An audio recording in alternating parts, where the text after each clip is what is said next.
The North was not made for the weak.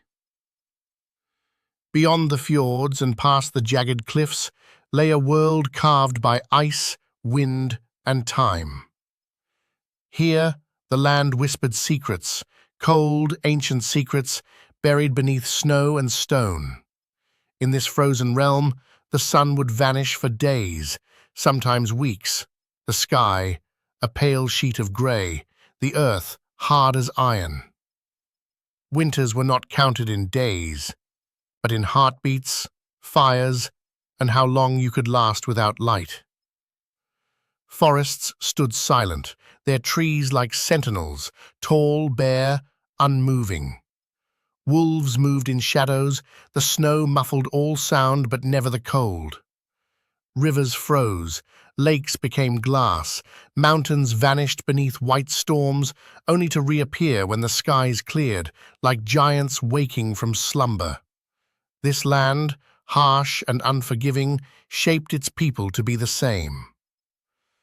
The Norse did not live in defiance of winter. They lived with it. They studied the seasons, read the skies, knew the snow before it fell. To others, this was the edge of the world, but to the Vikings, it was home.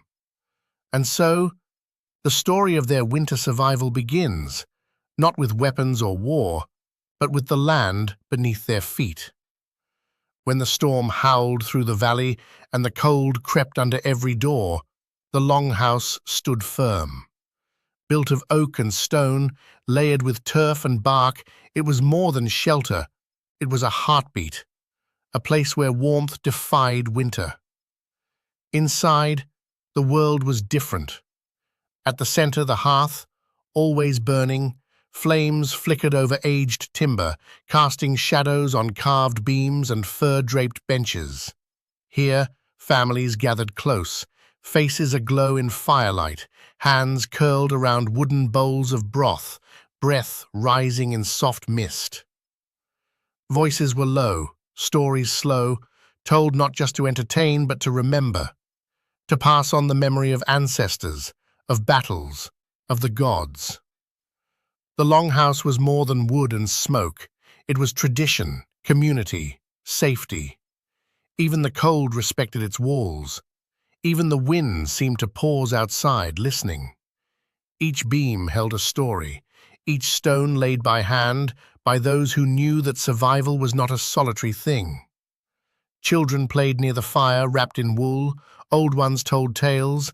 The warriors sat close, sharpening blades, but for once, at peace. The world outside was snow and silence, but within, there was life, steady, quiet, enduring.